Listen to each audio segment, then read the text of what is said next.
Boxes और ballot papers सड़कों पे नजर आ रहे थे, लोगों के पास नजर आ रहे थे, गलियों में बैलेट पेपर्स लोगों के हाथों में थे, लोग मोहर लगा रहे थे, ये सबने देखा।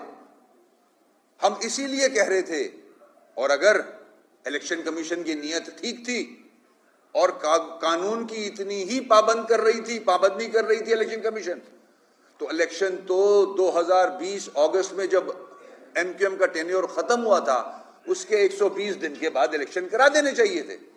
आपने 2.5 साल बाद ये इलेक्शन कराया, और इतनी भोंडी शक्ल में। दुनिया मजाक उड़ा रही है इस इलेक्शन का, मगर मैं फिर शाबाश दूंगा, शुक्रिया अदा करूंगा कराची के लोगों का, हैदराबाद के लोगों का, कि उसने एमक्यूएम की आवाज पे लब्बैक किया। और जिस तरह का टर्न आउट, और फिर टर्न आउट को भी आपने बढ़ाने के लिए रिजल्ट्स में डिले कराया। आपको शक था, फिक्र थी कि शायद 10% से पहले नीचे ना आ जाए टर्न आउट। आपने उसमें पोस्ट रिगिंग की, प्री पोल रिगिंग तो हमने बता दी पीपुल्स पार्टी की, कि उसने 22 डिस्ट्रिक्ट काउंसिल की यूसीज और 33 हैदराबाद की डिस्ट्रिक्ट काउंसिल की यूसीज पीपुल्स पार्टी ने शहरों में मिलाई, और उसके बाद 25 यूसीज जिसमें जेरीमैंडरिंग हुई है, जिसका हम इलेक्शन कमीशन में भी लेके गए सवाल, सुप्रीम कोर्ट में भी लेके गए, कि जहां आबादियां, जहां एमक्यूएम के डोमिनेटेड इलाके थे, वहां 75,000 से लेके 95,000 तक की पॉपुलेशन रखी है। मेरे पास 25 यूसीज की लिस्ट है पॉपुलेशन की, जिसमें एमक्यूएम के एरियाज जो हैं, new Karachi, Shah Faisal, new Karachi, model town, Shah Faisal, Ibrahim, Shah Faisal, Malir, Safura, Chanesar, Najmabad, north Najmabad, Orangi,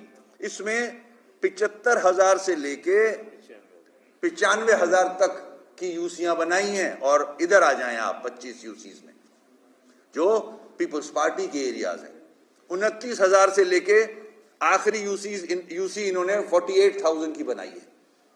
ये 25 यूसीज प्लस 22 यूसी जो डिस्ट्रिक्ट काउंसिल की थी। जो 93 इन्होंने यूसीज जीती हैं, जो कि गलत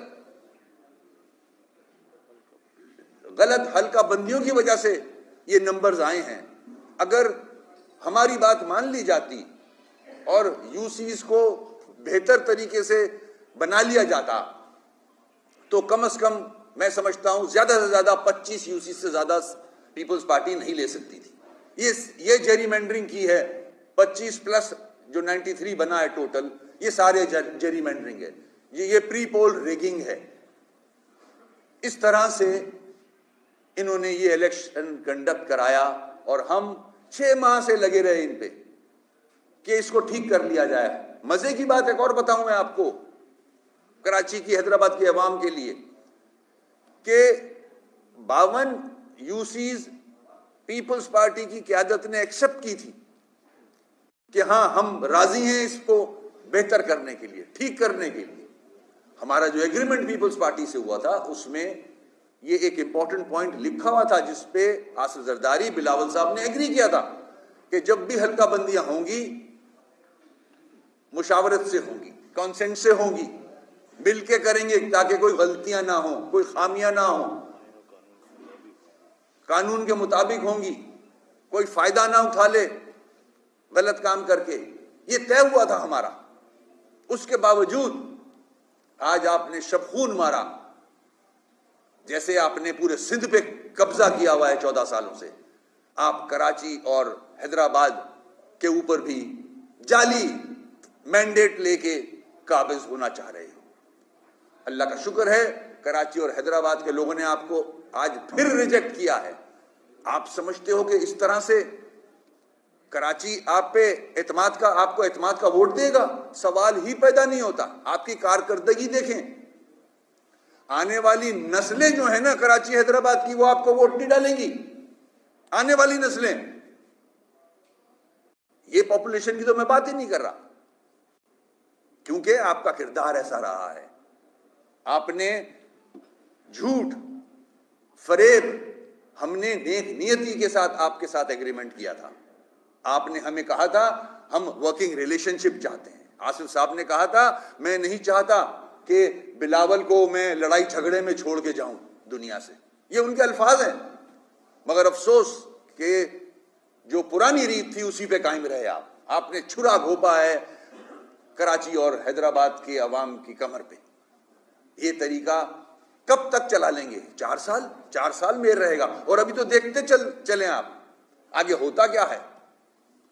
सीएम साहब का स्टेटमेंट रिकॉर्ड पे आया है कल कि जो मेयर आए वो रोना ना रोए। ये मेरे अल्फाज याद रखिएगा और सीएम साहब के भी अल्फाज याद रखिएगा। थोड़ा टाइम गुजरने दें, जो भी मेयर आएगा वो क्या करेगा वो कराची की आवाम देखेगी। तो हम दुनिया को, पूरे मुल्क को ये बताना चाह रहे हैं कि माजी में जो एमक्यूएम का मैंडेट रहा है वो तकरीबन 15 का, मैं आपको फिगर्स दूं, मैं आपको फिगर्स देता हूं 15 की, कि 1 लाख हमारा, मैं बता चुका हूं, वो 11,83,000 एमक्यूएम का वोट था। पीपुल्स पार्टी का था 1,86,000। 15 क्या 1,42,000 जमात इस्लामी, पीटीआई 1,60,000, हमारा था 11,83,000। आज आप डिफरेंस देखें, सिर्फ इतनी तकदौ के बाद, इतनी जरीमेंडरिंग के बाद, इतनी कोशिशों के बाद, इतनी धांधली के बाद,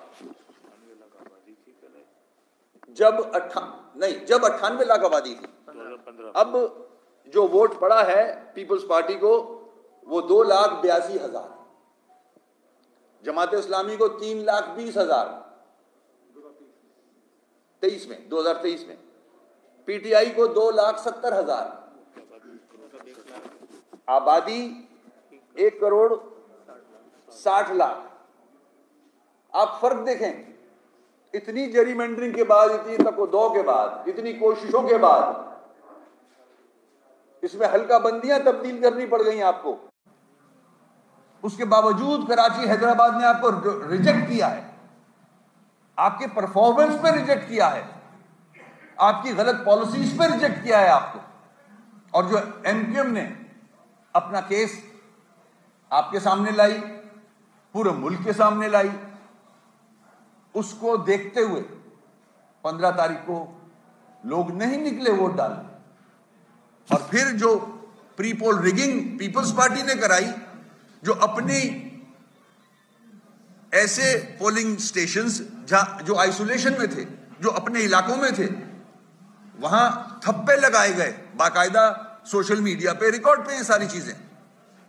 और जो जमात इस्लामी के एरियाज थे, जमात इस्लामी को अब तो समझ आ जाना चाहिए। हमने बहुत समझाने की कोशिश की जमात इस्लामी को कि हल्का बंदियां बेहतर करवा लें, उसके बाद इलेक्शन लड़ें, मगर पता नहीं किस चीज की जल्दी थी उनको। जो जमात इस्लामी या पीटीआई के इलाके थे उसमें इन्होंने जो स्टाफ था पोलिंग का से रिलेटेड, उनको 1 बजे के बाद भेजा है। वहां सारा प्लान था इलेक्शन कमीशन के साथ। ये तो पूरा शहर हैदराबाद, कराची इस इलेक्शन को रिजेक्ट करता है। हमारे जो कानूनी माहिर हैं, वो जो हमारी एक ऑलरेडी पिटीशन डली हुई है सुप्रीम कोर्ट में, जिसमें हम गए थे, सुप्रीम कोर्ट ने डायरेक्शन दी थी हमें कि सिंध गवर्नमेंट के पास जाएं। हम फिर से, मेरी कल फरोग नसीम भाई से बात भी हुई थी इस पे, हम फिर उसी कोर्ट को रुजू करेंगे। और ये जितने शवाहिद हमने कलेक्ट किए हैं, जिस तरह से इलेक्शन हुए हैं 15 तारीख के, ये सबने देखे, आपके कैमरे ने देखे। मेरे ख्याल में बहुत सारे डीआरओज ने तो मीडिया को भी अंदर घुसने से मना किया। और इस डिले में आपने पूरी कोशिश की कि हम 10% से ऊपर ले आए किसी तरह। टोटल इलेक्शन कमीशन नाकाम हुआ है और पीपल्स पार्टी फिर से इन दोनों शहरों में लोगों के सामने आया हुई है। असल चेहरा सामने आया है कि जो लाड़काना पे काबिज हैं, सेवन पे काबिज हैं, दादू पे काबिज हैं, ठट्टा पे काबिज हैं। वो कराची और हैदराबाद में काबिज होने की जो उन्होंने तैयारी की थी, उसमें चीटिंग करके कामयाबी हासिल की उन्होंने।